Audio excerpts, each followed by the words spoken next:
ራሳቸውን የበለጡ ቲፒኤልኤፎች አድርገው በማሳየት ነው የህብረተሰቡን ድጋፍ ለማግኘት ሲሞክሩ ነበር። አንድም ቀን አቶ ጌታቸው እስከ ትናንትናው ጊዜ ድረስ ቲፒኤልኤፍን ወጥቶ ሲቃወሙ አልሰማሁም።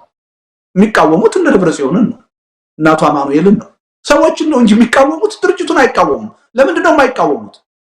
በህብረተሰብ ውስጥ ያለውን ማህበራዊ መሰረት ያውቃሉ። ለዚህ ነው እኛንን ቲፒኤልኤፍ ብለው ጥያቄ የሚያቀርቡት የሚከራከሩት። ይህን ግንዛቤ ውስጥ ማስገባት ያስፈልጋል። ቅድም እንዳልኩት ሰራዊቱ አይላንድ ላይ አይደለም ያለው፣ ህዝብ ውስጥ ነው ያለው። ለምንድን ነው በተለየ ሁኔታ ቲፒኤልኤፍን የሚደግፈው? ይህን መጠየቅ መቻል አለብን። ልክ እንደኔ እንዳንተ እና አቶ ጌታቸው የሚናገሩትን ነገር ይሰማል፣ ያዳምጣል። ሰራዊቱን ለምን አደላ የሚለውን ጥያቄ መመለስ ያስፈልጋል። ሁለተኛ ሰራዊቱንና ህወሓትንም እንደተለያዩ ሁለት ኤንቲቲዎች መቁጠርም ስህተት ነው። አሁን ባለው የትግራይ ተጨባጭ ሁኔታ ሰራዊቱና ፓርቲው ሊለያይ አይችልም። በህግ የተለያየ መሆን አለበት። አዎ አምናለሁ እኔ። በተግባር ግን ሊሆን አይችልም። ወደፊትም በቀላሉ ሊሆን አይችልም። ኖቱን ልንገር፣ በተጨባጭ ማየት አለብን። ለምን ቅድም ያልኩ የህልውና ችግር አለ። ቲፒኤልኤፍ በህልውና ፈተና ውስጥ ነው ያለው። እናጠፋለን፣ መኖር የለብንም የሚሉት ኃይሎች አሉ። ይሄ ኃይል ከታጠቀው ኃይል ጋር ተለይቶ እንደ ፓርቲ ሊቆም አይችልም። ራሱን ከታጠቀው ኃይል ጋር ማስተሳሰር የግድ ነው፣ ያስፈልገዋል። ይህን እውነታ መረዳት አለብን። ስለዚህ ሁልጊዜ ጥረታችን መሆን ያለበት የቲፒኤልኤፍን ጉዳይ ለትግራይ ህዝብ እንተውለት። የትግራይ ህዝብ የሚደግፈውን የፈለገውን ይምረጥ ራሱ። ቲፒኤልኤፍን የሚከተል ይከተል። ከቲፒኤልኤፍ ውጪ ደግሞ ሌላ ፓርቲ ይፈልጋለሁ የሚለው ኃይል ጠንካራ የሆነ የፖለቲካ ኃይል ይፈጠርለት። የትግራይ ኤሊት እዚህ ላይ ነው ማተኮር ያለባቸው። በቲፒኤልኤፍ ውስጥ የሚፈጠርን አንጃ መደገፍ፣ መቃወም፣ መደገፍ ሳይሆን ለትግራይ ህዝብ ተጨባጭ ሆነ ከቲፒኤልኤፍ አማራጭ ሆኖ መቅረብ የሚችል አዲስ ፓርቲ ያቋቁሙለት። ያ ነው የሚጠቅመው። ቲፒኤልኤፍን ግን እንደተለየ ጠላት ቆጥሮ መረባረብ፣ እሱን ለማጥፋት መሞከር አንደኛ ከትግራይ ህዝብ እንዳይነጠል ነው የምናደርገው። ሁለተኛ እንዲዳከም ሳይሆን የበለጠ እንዲጠናከር ነው የምናደርገው። እየታየ ያለው ክስተት ይሄ ነው። ስለዚህ እኔ ሪያሊቲውን በደንብ ብንረዳው ጥሩ ነው። አዎ አቶ ልደቱ ምናልባት የህወሓትን ነገር በተመለከተ ህወሓት በርግጥም በፊትም በነበረን አመለካከት ህወሓት በኢትዮጵያ ታሪክ ውስጥ መፈጠር ያልነበረበት ከተፈጠረም በኋላ መወገድ ያለበት ፓርቲ ወይም ድርጅት ነው ብለን ነው ምናምነው። ኢትዮጵያን ለማጥፋት የመጣ አሁንም ድረስ ኢትዮጵያ እዚህ ጣጣ ውስጥ እንድትገባ ያደረገ ነው። ይሄ ሲባል የሚደግፈው ህዝብ ካለ እንዳልከው ለዛ ህዝብ መተው ነው። ግን እንደ አንድ ኢትዮጵያዊ እንደ አንድ ኢትዮጵያ ውስጥ መከራ እንዳየ ኢትዮጵያ እንደዚህ አይነት ቁምስቅል ውስጥ መግባት በደንብ ለሚረዳ ሰው ግን የህወሓትን አስተዋጽኦ በዚህ መልኩ ልረዳው የሚችል አይደለም። ግን ህወሓትን በተመለከተ የትግራይ ህዝብ የሚወስነው ካለ ሊወስን ይችላል። እኛ ልንወስንለት አንችልም። በዛ ልንስማማ እንችላለን። ግን ትግራይ ውስጥም አሁን ትንታክ ትውልድ የሚል አንድ አስተሳሰብ አንድ ፓርቲ ለመመስረት እንቅስቃሴ ተጀምሮ ነበረ። እግር ብሎ ቆርጦ እየጣለ ያለው ይሄው ህወሓት ነው። ሌላ ነገር እንዲፈጠር አይፈልግም። በትግራይ ብቸኛ የትግራይ ህዝብ በልኩ የተሰፋው እኔ ነኝ ከኔ ሌላ ማንንም እንዳይመጣ የለም ብሎ አሁንም ዘግቶ ያለው ይሄው የህወሓት ኃይል ነው። ስለዚህ የትግራይ ህዝብ እንዴት አዲስ ነገር ያምጣል? ለማምጣት በመከረበት ጊዜ ሁሉ ቅስሙ እየተሰበረ ያለ ነውና ምናልባት ያ ይመጣል። የትግራይ ህዝብ ማበረታታት ያስፈልጋል። በግራ በቀኝም ያሉት ለትግራይ ህዝብም ለኢትዮጵያ ህዝብም የሚበጁ አይደሉም። አየናቸው። ከ1 ሚሊዮን በላይ ሰው ካለቀም በኋላ አሁንም ከጦርነት ውጪ ምንም መፍትሄ የለም ብለው የሚያምኑ ናቸው የህወሓት መሪዎች። ያው የጦርነት አታሞ እየመቱን ያሉትና ለትግራይ ህዝብ ብቻ መተው ማለት ማገዝ ካለብን የትግራይ ህዝብንም አግዘንም ቢሆን ከነዚህ ሰዎች መገላገል ነው ያለበት። ለማንኛውም ልደቱ አሁን አብይ አህመድ እንደ አንድ መፍትሄ ያየው እንደሰማነው ከሆነ ከነ ደብረጽዮን ጋር እየተነጋገረ ነው። እነ ደብረጽዮንም አብይም የተስማሙት ጌታቸውን ዞር ማድረግ ነው። ጌታቸው ዞር ይላል፣ ነገር ግን የሚመጣው ማን ነው የሚለው ላይ አልተስማሙም። እነ ደብረጽዮን ምክትል ሊቀመንበሩ አቶ አማኑኤል አሰፋ ቀጣዩ የትግራይ ጊዜያዊ አስተዳደር ፕሬዝዳንት እንዲሆን ነው እና አብይ ደግሞ ዶክተር አምባሳደር ወንድሙ መተው እሳቸው ማለት ከነ ጌታቸው ጋር የነበሩት ማለት ነው ወይም ደግሞ በፕሪቶሪያው ስምምነት ህወሓትን ወክለው ከሄዱት ማለት ነው እሳቸው እንዲሆኑ ነው የፈለጉት። በዚህ ላይ ነው አሁን እየተነጋገሩ ያሉትና እነ ደብረጽዮንም አሁን ከአብይ ጋር ካልተነጋገሩ መፍትሄ አይመጣም ባለው ሁኔታ። ይሄን እንዴት አይዋለ? መነጋገር አለባቸው። አዎ መነጋገር አለባቸው። አንዱ ትናንትና ወዳጄ አቶ ጌታቸው ጋዜጣዊ መግለጫ ሲሰጡ በጣም ትልቅ ስህተት ነው ብዬ የማምነው የተናገሩት ነገር ዶክተር አብይ እርምጃ ሊወስዱባቸው ይገባል እንጂ ከነ ዶክተር ደብረጽዮን ጋራ መነጋገር የለባቸውም ሲሉ ሰምቼ ነበር። ይሄ ጸረ ሰላምነት ነው። ሰላምን አያመጣም፣ አስፈላጊ ነው። በዚህ አምናለሁ ማለት ነው። እና አሁን ለመነጋገር የሚደረገው ጥረት የሚደገፍ ነው። ቅድም ምን ብያለሁ? ቲፒኤልኤፍን ለማጥፋት ለማስወገድ አይደለም ጥረት መደረግ ያለበት። ከቲፒኤልኤፍም ጋር ቢሆን ተነጋግሮ ችግሩን በውይይት በድርድር ለመፍታት ነው መሞከር ያለበት። ለማጥፋት ከሞከርክ ቲፒኤልኤፍም ላለመጥፋት የሚችለውን ነገር ሁሉ ያደርጋል።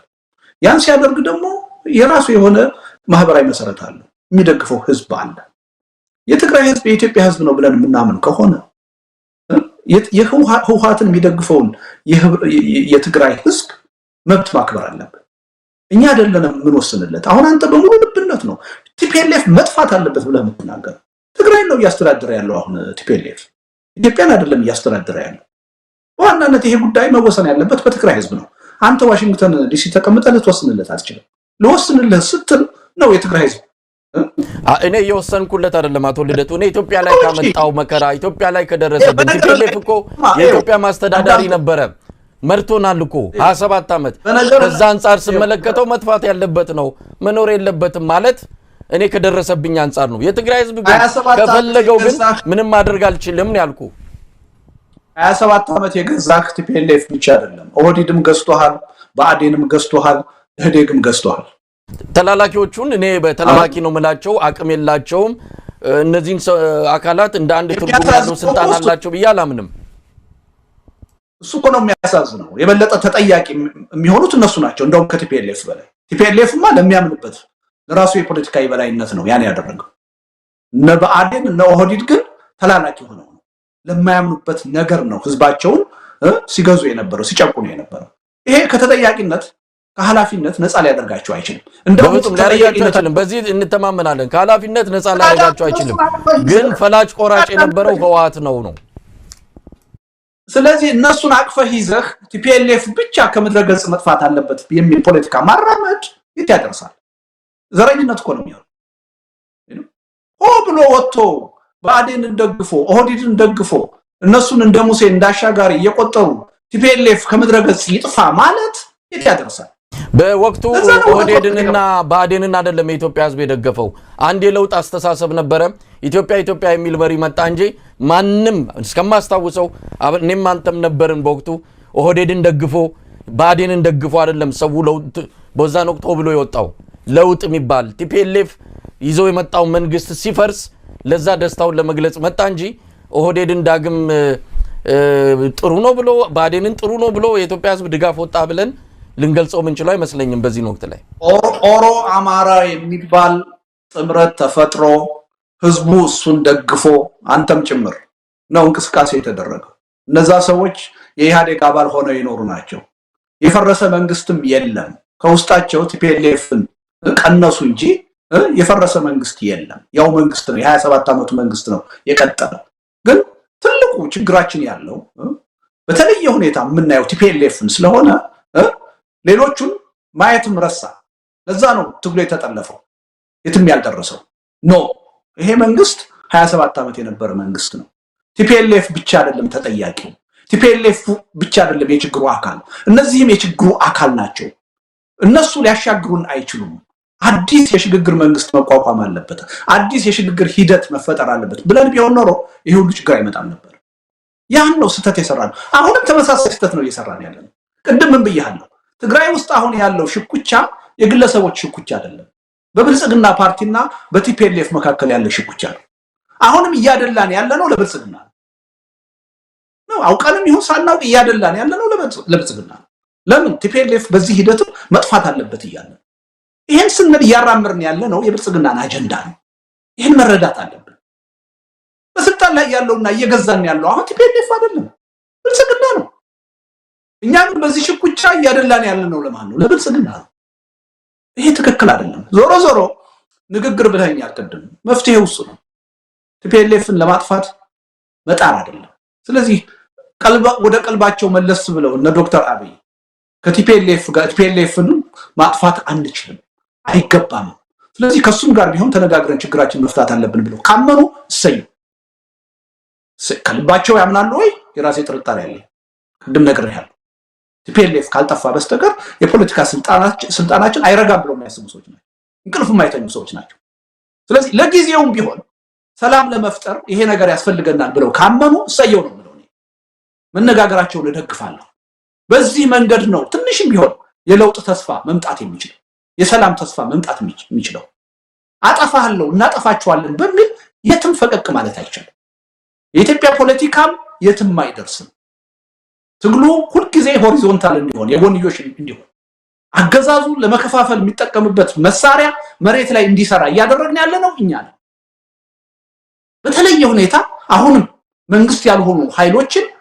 ቀዳሚ ጠላት አድርገን በማየት እንዲወገዱ እንዲጠፉ በመጣር አገዛዙን በቀጥታም ይሁን በተዘዋዋሪ ይረዳል ከዚህ በነገራችን ላይ ልደቱ የኔን አሁን ምናወራው እንግዲህ የግሌንም ስሜትም እየገለጽኩ ነው እኔን አሁን ብትጠይቀኝ ከቲፒኤልኤፍ በላይ እንዲጠፋ ብንፈልገው ብልጽግና ነው ከቲፒኤልኤፍ በላይ አሁን ባለኝ የፖለቲካ አቋም ቲፒኤልኤፍ ይልቅ ቲፒኤልኤፍ 27 ዓመት በቆየበት ጊዜ በኢትዮጵያ ስልጣን ላይ ጥያቄያችን የነበረው ዲሞክራሲ ፍትህ ነፃነት ነው አሁን እኮ አይደለም እነዛ ቅንጦት ሆነዋል ቲፒኤልኤፍ እኮ ከሞያሌ እስከ መቀሌ ከጅጅጋ እስከ ወለጋ ድረስ ሰው ይንቀሳቀሳል የመንቀሳቀስ መብት እንደዛ አይነት ስጋት ውስጥ ያልገባ ነበር አንዳንድ ጊዜ ሳናቀው ያንን ዘመን ሁሉ እየናፈቅን እኮ ነው ስለዚህ በምንም ተአምር ሰማይ ዝቅ ምድር ከፍ ቢል እኔ ከብልጽግና ነው ከቲፒኤልኤፍ ብልጽግና ይሻላል ልል የሚችልበት ምንም ሞራል የለኝም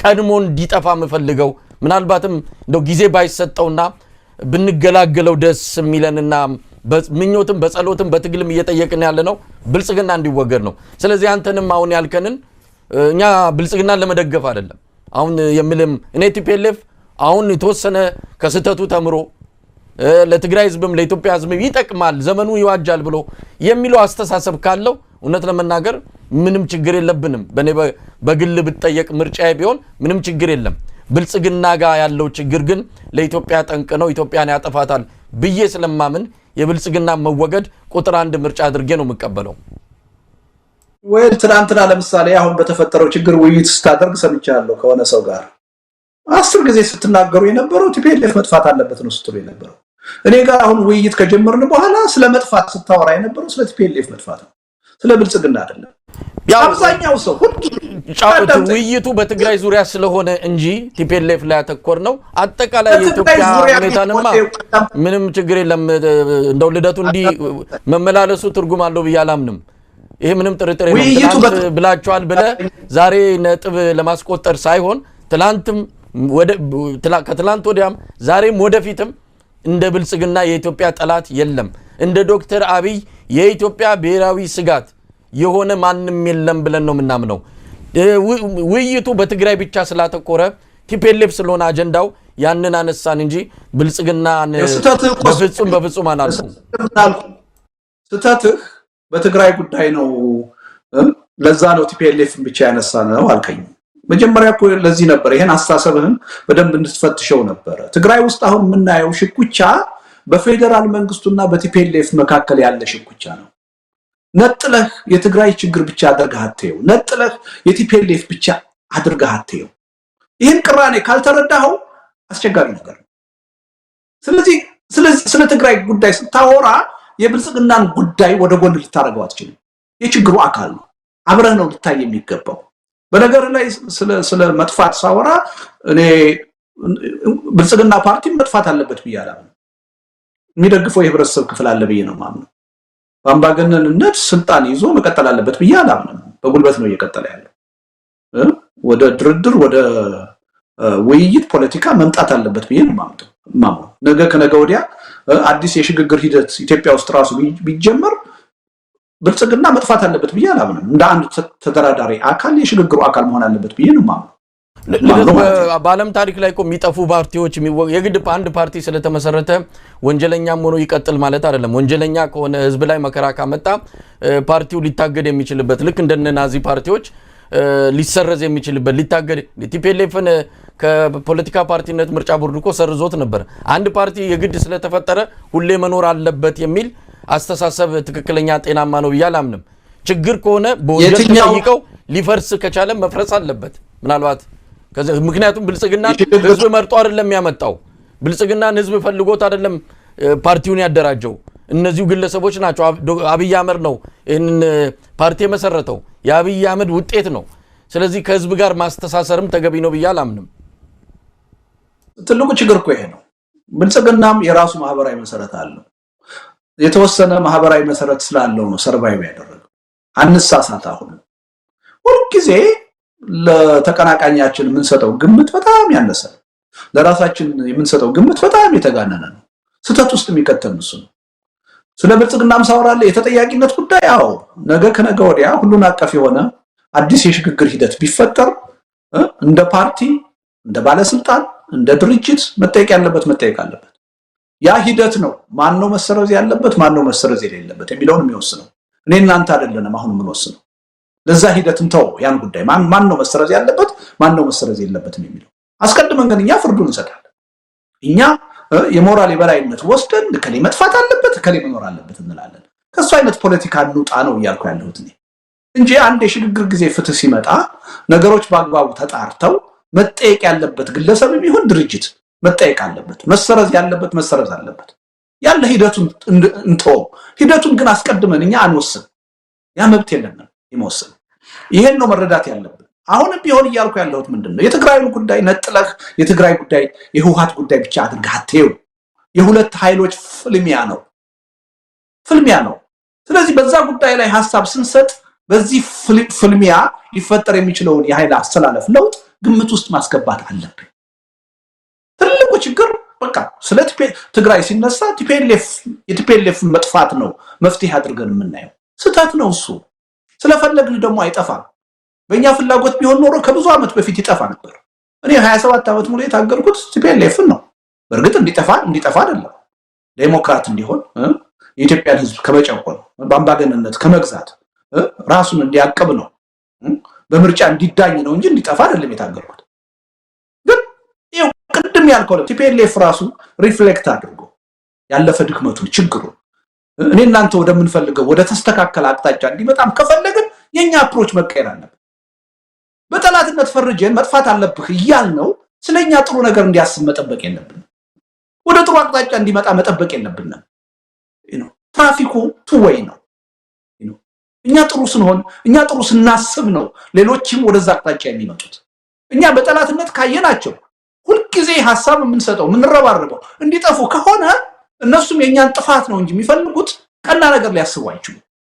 ይሄን በደንብ መገንዘብ ያስፈልጋል። የኢትዮጵያን ፖለቲካ በዚህ መልኩ ሰፋ አድርገን ማናየው ከሆነ ከዚህ አዙሪት ልንወጣ አንችልም። በዚህ መልኩ እንየው ነው እያልኩ ያለሁት። አሁንም ቢሆን በኢትዮጵያ ፖለቲካ ኦነግንም ሆነ ቲፒኤልኤፍ እንደ ብቸኛ የሀገሪቱ ችግሮች ቆጥሮ እነሱ ካልተወገዱ በስተቀር እነሱ ካልጠፉ በስተቀር የኢትዮጵያ ችግር አይፈታም የሚለው አስተሳሰብ እጅግ አደገኛ አስተሳሰብ ነው። ችግራችንን የበለጠ የሚያወሳስብና የሚያባብስ አስተሳሰብ ነው። እነዚህ ኃይሎች ወደርንም ጠላንም የራሳቸው ማህበራዊ መሰረት እስካላቸው ድረስ ያ ማህበራዊ መሰረት ደግሞ የኢትዮጵያ ህዝብ አካል እስከሆነ ድረስ በኢትዮጵያ ፖለቲካ የሚስተናገዱበትን መንገድ መዝጋት የለብንም። በቃ ቲፒኤልኤፍ የትግራይ ህዝብ ከፈለገው አንድ የፖለቲካ ድርጅት ሆኖ ፓርላማ ላይ ውክልና ይኖረው። እኔን ያላግባብ እስካልገዛይ ድረስ በእኔ ላይ አስተሳሰቡን እስካልጫነ ድረስ የትግራይ ህዝብ ከመረጠው ኢቭን ፋሺስታዊ የሆነ አመለካከት ይኖረው። እኔ ችግር አይደለም። እንደዚህ አይነት ቀና የሆነ ሆደ ሰፊ የሆነ ለሁላችንም የጋራ ጥቅም አስፈላጊ የሆነ አመለካከት ስናራምድ ቢልሚ የቲፒኤልኤፍ አይነት አመለካከት ያለው ፓርቲ ኢቭን በትግራይ ህዝብ የማጆሪቲ ፓርቲ ሆኖ የሚቀጥልበት እድል የለም። ይሄን አመለካከታችን ካልቀየርን ግን የትግራይ ህዝብ ወደደም ጠላም ቲፒኤልኤፍን እየደገፈ ይቀጥላል። ማጆሪቲ በተግባርም እየታየ ያለ። በጣም ጥሩ ዳቶ ልደቱ፣ ምናልባት በድሮን የተጨፈጨፉ በድሮን እያለቁ ያሉ በከባድ መሳሪያዎች ህይወታቸውን እያጡ ያሉ ህፃናት በነሱ ቤተሰብ ጫማ ውስጥ ሆነን እንዴት እናያለን የሚለውንም ፍርዱን ለነሱ እንተው። እንግዲህ እነዚህን ፓርቲዎች እነዚህን ገዢዎች ከምንም ተነስተን አይደለም በዚህ ደረጃ እየገለጽናቸው ያለው ኢትዮጵያ ላይ ያመጡት መከራ ቀላል የሚባል አይደለም ዛሬ ኢትዮጵያ የደረሰችበትን እንዲህ አይነት መቀመቅ ያመጡ ፓርቲዎች ናቸው እንዳልከው የሚደግፋቸው ማህበራዊ መሰረት ያለው ህዝብ መሰረት እሱን ነገ ከነገ ወዲያ ሰላማዊ ነገር ሲኖር የምንነጋገርበት የምንፋጭ አሁን ግን ለጊዜ ያለው አማራጭ የሉና ትግል ውስጥ የገባ ማህበረሰብ ድምዳሜ ላይ ቢደርስ ልንፈርድበት አይገባም እነዚህ ፓርቲዎች ይጥፉ ብሎ አቋም ቢዝ ልንፈርድባቸው አይገባም እየሞተባቸው ነው እያለቁ ነው እና ከዛ አንፃርም ቢታይ ነው ለማንኛውም ግን መውጫው ምንድነው አሁን የትግራይ ወቅታዊ የፖለቲካ ውዝግብ መውጫው ምንድነው አሁን ምን ቢሆን ነው ይሄ ችግር የሚረግበው ምን ቢሆን ነው ጦርነት ዳግም ላይ ከሰተ የሚችለው የትግራዩን ነጥለህ ነው ወይስ የኢትዮጵያን ነው የምትጠይቀኝ እንግዲህ አሁን ውዝግቡ በአጠቃላይ አሁን ባለው ሁኔታ ነው ፊት ለፊት ያሉት ተፋጣው ያሉ ኃይሎች አሉ አጠቃላይ ኢትዮጵያ ሁሉም የየራሱን አጥር ሰርቶ ነው የታገለም ያለው ምንም ያለው በየራሱ አጥር ውስጥ ነው አንዳንድ ጊዜ መፍትሄም በጋራ ለማምጣት የሚያስችል መድረክ እስካሁን አልተመቻቸልንም ስለዚህ መፍትሄም ስንፈልግ በያለንበት አጥር ውስጥ ሆነን ነው ወል ወደ መልሱ ከመሄድ በፊት ያቀርበው ነገር አለ ህዝቡ እንደዚህ ብሎ ቢያስብ ያልከው ነገር አለ አዎ ላይፈረድ ይችላል ምክንያቱም ከፍተኛ የሆነ በደል እየደረሰበት ህልውናው ጥያቄ ውስጥ የገባ የህብረተሰብ ክፍል ዜጋ ብዙ አይነት አመለካከት ሊያራምድ ይችላል እሱ አንደርስታንድ መደረግ አለበት እኔ ራሴን እንደ ፖለቲካ መሪ ነው የምቆጥረው የፖለቲካ ኤሊት አካል ነኝ ስለዚህ የአመራርነት ሚና ከኔ ይጠበቃል በስሜት አይደለም እኔ የምናገረው ሰፋ አድርጌ ለሀገሩ ዘለቄታዊ መፍትሄ ሊያመጣ የሚችል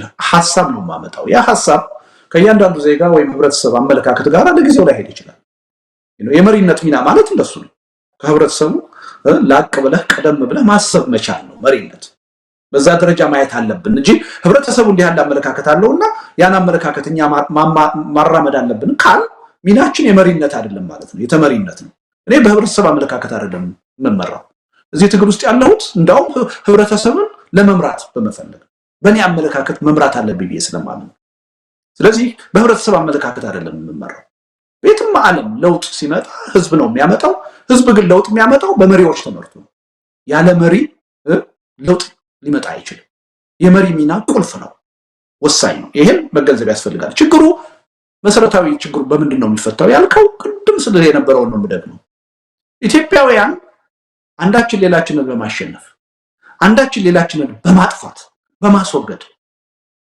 የምናመጣው ዘላቂ መፍትሄ የለም ይሄን መረዳት ነው ቁልፉ የመፍትሄ አቅጣጫ ሁላችንም ይሄን ተረድተን ይሄን ችግራችንን በውይይት በድርድር በሰጥቶ መቀበል መፍታት መቻል አለብን በህዝብ ውሳኔ በምርጫ ሂደት ለመፍታት መዘጋጀት አለብን እኔ ነከሌን አጥፍቼ ከፖለቲካ መድረኩ አስወግጄ አሸናፊ ሆኜ የምፈልገው ነገር አደርጋለሁ የሚለው ነገር እስካሁንም አልሰራም ወደፊትም አይሰራም ከዚህ ከወጣን ችግራችን በጣም ቀላል በቃ አንሸናነፍ ለጊዜው አንዳችን ሌላችንን ልናሸንፍ እንችላለን በዘላቂነት ግን አሸንፈን ልንቀጥል አንችልም አንዳችን ሌላችንን ለዘላለም ማጥፋት አንችልም በመጠፋፋትም የሚመጣ መፍትሄ የለም ስለዚህ ሁላችንም ይሄን አቅማችንን አውቀን ወደ ሰላማዊ ውይይትና ድርድር መምጣት አለብን በቁጥር 1 ዋናው የዚህ መፍትሄ አካል መሆን ያለበት መንግስት ነው መንግስት አሁን ያለውን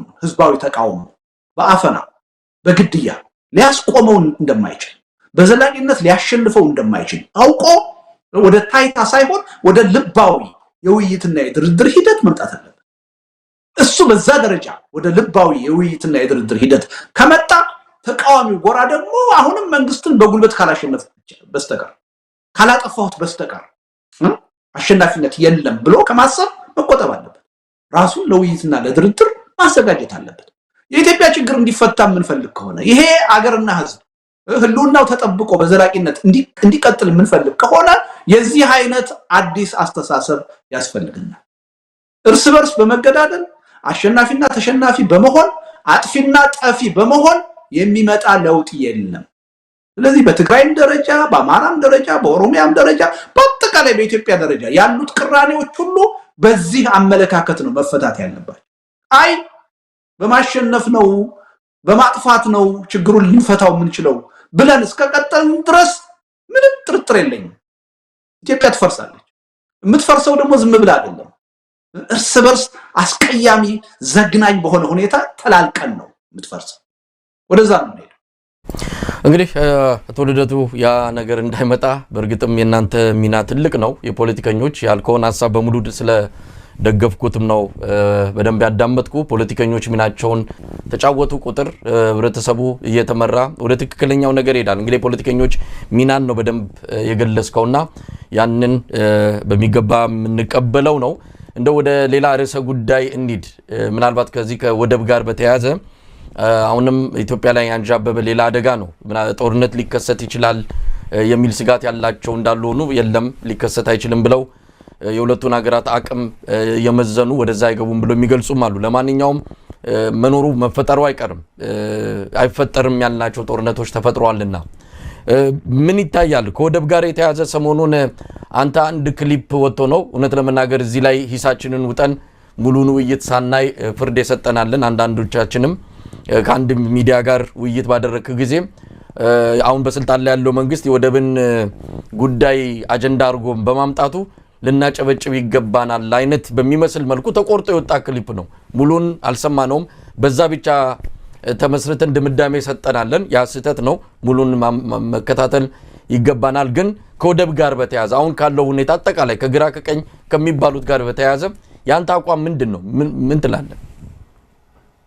ወይል እንዳልከው የሆነ እንግዲህ ወይ ያገዛዙ ሰዎች ሊሆኑ ይችላሉ። ለነሱ በሚጠቅም መልኩ ቆርጠው አውጥተው አሰራጭተው ሰዎች ደንግጠው በሚዲያ ሁሉ የተቹ ሰዎች አሉ እና ያው ወደፊት ጥንቃቄ ብናደርግ ጥሩ ነው። አንደኛ እውነቱን ለመናገር የኢትዮጵያን ፖለቲካ ለሚከታተል ሰው ያ አይነት አቋም ይዤ ልገኝ እንደማልችል በደንብ ይረዳል። ምክንያቱም በዛ ጉዳይ ላይ ያለኝ አመለካከት ከረጅም ጊዜ ጀምሮ የሚታወቅ ነው። እንደዛ ልል አልችልም እና አንዳንዴ ያው ነገሮችን በዛ መልኩ ስለማናያቸው የተነገረው ነገር ሁሉ እውነት አድርገን እንወስዳለን። እኔ አሁን በአንዳንድ ጉዳይ ላይ መሳይ እንደዚህ አለ ተብሎ የሆነ ክሊፕ ቢወጣ ወይም ሰው ቢነግረኝ አላምነው። ምክንያቱም ምን እንደምታስብ ብቻ ሳይሆን እንዴት እንደምታስብ በተወሰነ ደረጃ አውቃለሁ ብዬ አምናለሁ። አይ መሳይ እንኳን ይሄን አይደለም ነው የምለው፣ በመጥፎም በጥሩም ማለት ነው። ከዛ ለማጣራት ነው የምሞክረው እንጂ ወዲያው አቋም ላይ አልደርስም። ግን አቋም ላይ ደርሰው ትችት ያቀረቡ ሰዎች አሉ። እንግዲህ መታረም ያለበት ይመስለኛል። ዞሮ ዞሮ የዚህ የባህር በር ጥያቄን በሚመለከት ያው ታውቃለህ እኔ ወደብ የሚል አባባል አልጠቀምም። ስለ ባህር በር ጥያቄ ነው የማወራው። ወደብ አልተቸገርንም፣ አሁንም አለን። ወደብ ለመጠቀም የሚያስችል ብዙ አማራጭ አለን። ወደፊት የወደብ አጠቃቀምን በሚመለከት ብዙም ችግር ያለብን አይመስለኝም። ዋናው የራሳችን የምንለው